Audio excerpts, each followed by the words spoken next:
Good morning, everybody. How you guys doing? Been a little longer than expected. I was still congested for a while, so I didn't think it would be good to keep trying to talk and all of that fun stuff. So, how's everybody doing? How's your goals going? How's your why going, and why you're doing the things that you're doing? Are you challenging yourself? Are you doing your new things that you've told yourself you want to do and try differently and change your life?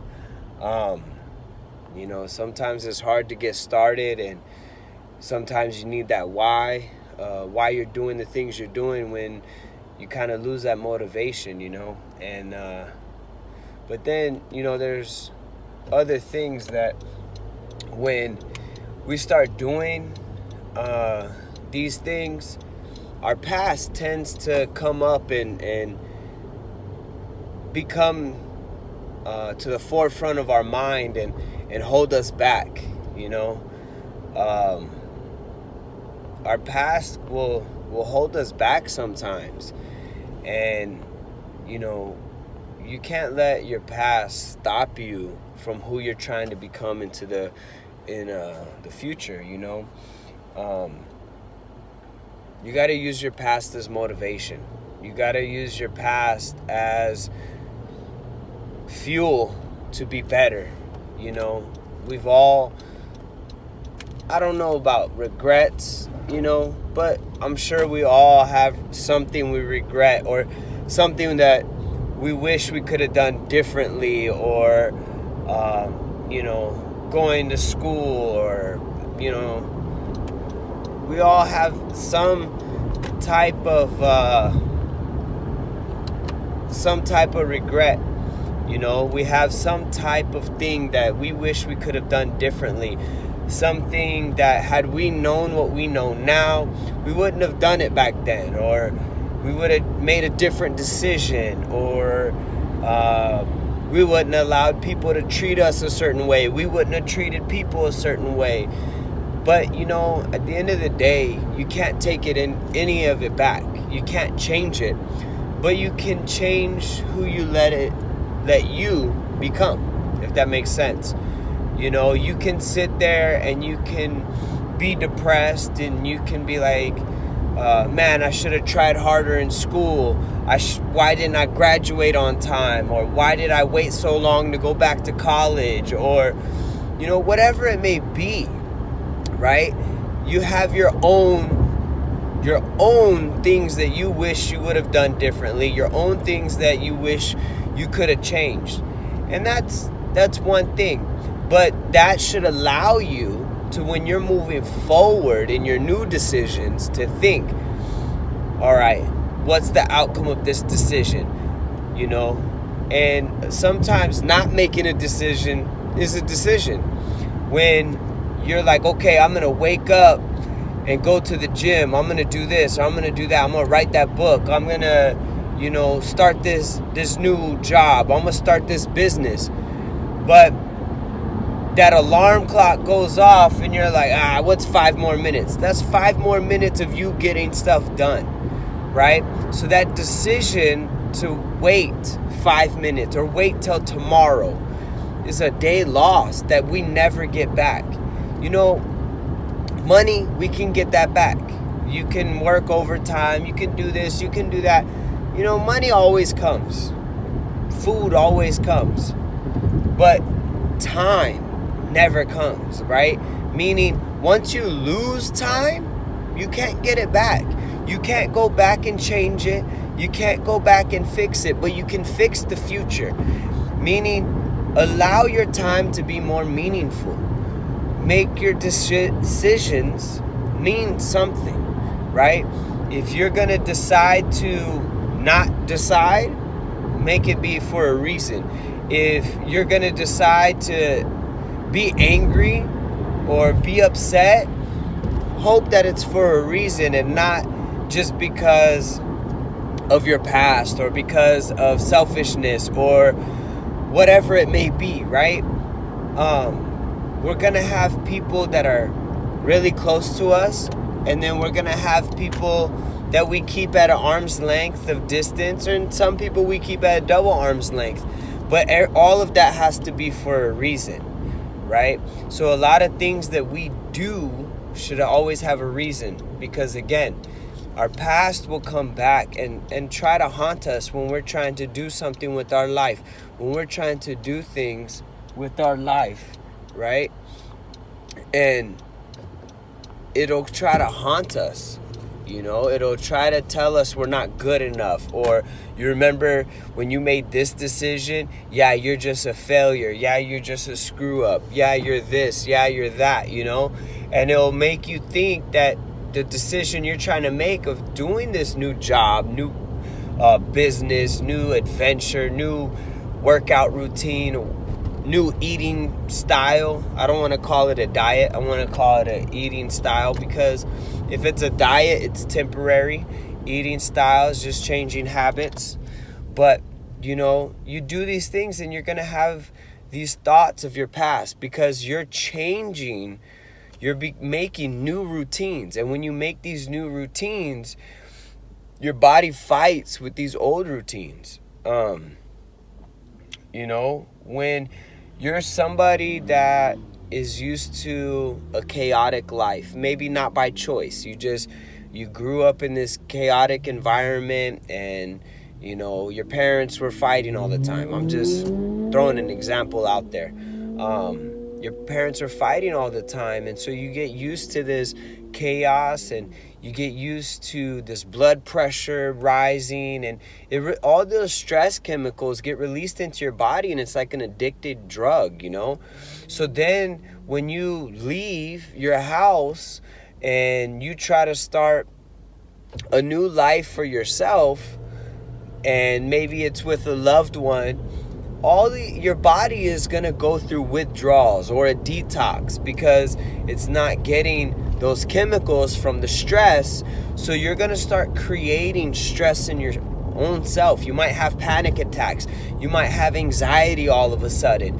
You might have all these things happen for no reason at all, but it's because your body is so used to this negative lifestyle that wasn't even your own fault. And maybe it was your own fault that you created by yourself.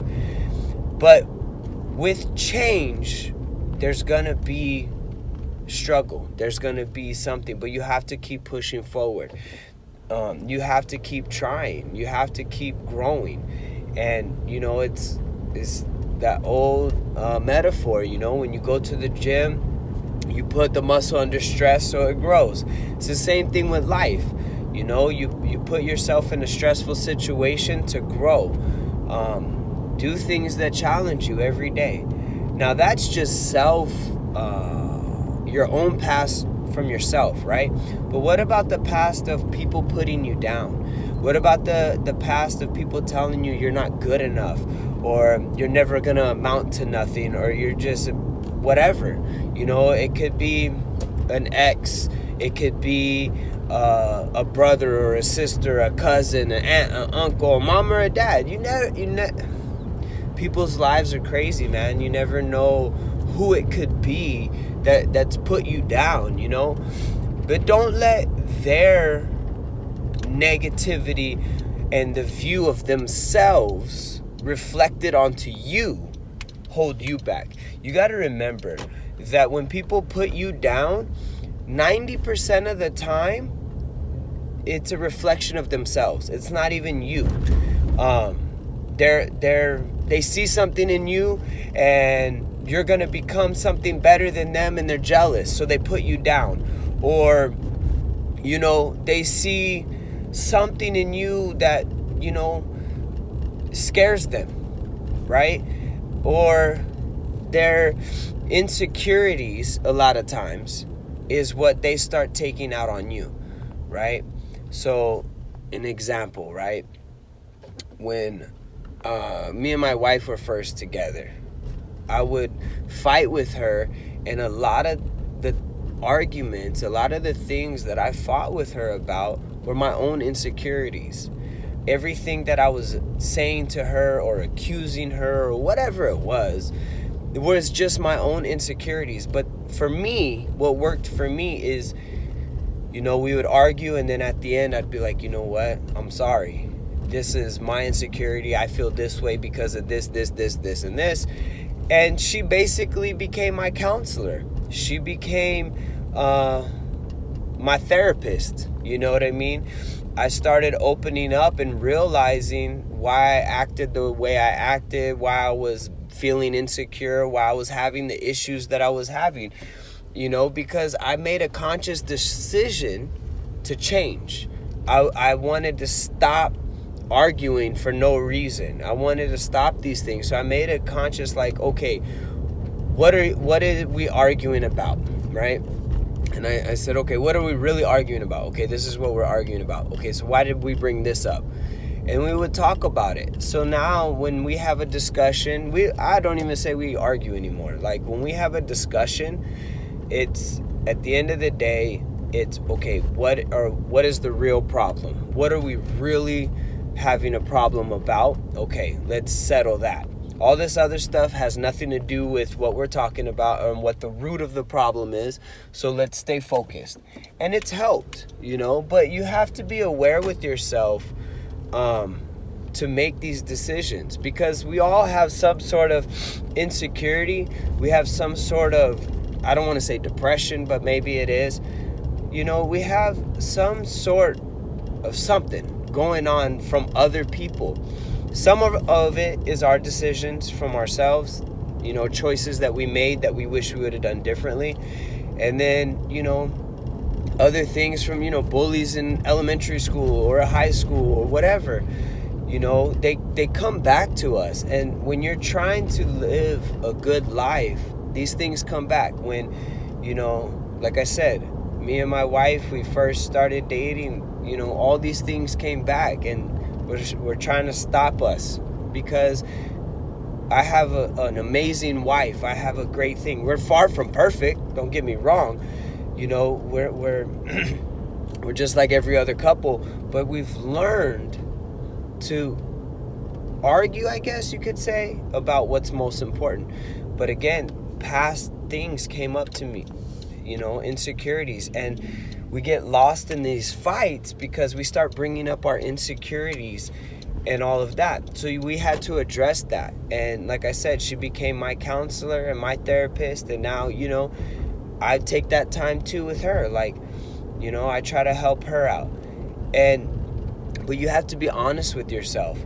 When you're starting that new business venture and all these fears start coming into your head, oh, you're not good enough, you're not this, you're not that, what if you fail, what if this, what if that? You have to be honest with yourself. Is this really me talking, or is this my past failures, or is this the past people that are trying to put me down, that are trying to keep me from succeeding? Are these the thoughts that are holding me back, or is this truth? You have to be honest with yourself. When you're trying to do the workout, let's say, example, you're trying to work out early in the morning and your body's like, no, I'm tired, no, I'm this, no, I'm that. Are those excuses to keep you from your goals? Is that something from your past? Or is that something that just doesn't work for you? Maybe you're not a morning person. Maybe you're a night person to go to the gym at night. You have to evaluate yourself when these past negative thoughts come into your head. It doesn't have to be a loved one. It just so happened to be my wife. For me, for some things, other things, it's just me thinking out loud or writing it down. There's things that when I'm dealing with certain things, I'll write it down, and I'll write all the feelings that I have, the negative thoughts, the insecurities, the whatever thoughts, and I'll write them all down, and then I'll change them to positive. And I'll go, okay, how can I change this? How can I fix this? Because these negative thoughts are going to hold you back. Every thought that we have every day is going to do something to our life. So instead of having a negative thought, we should have a positive thought.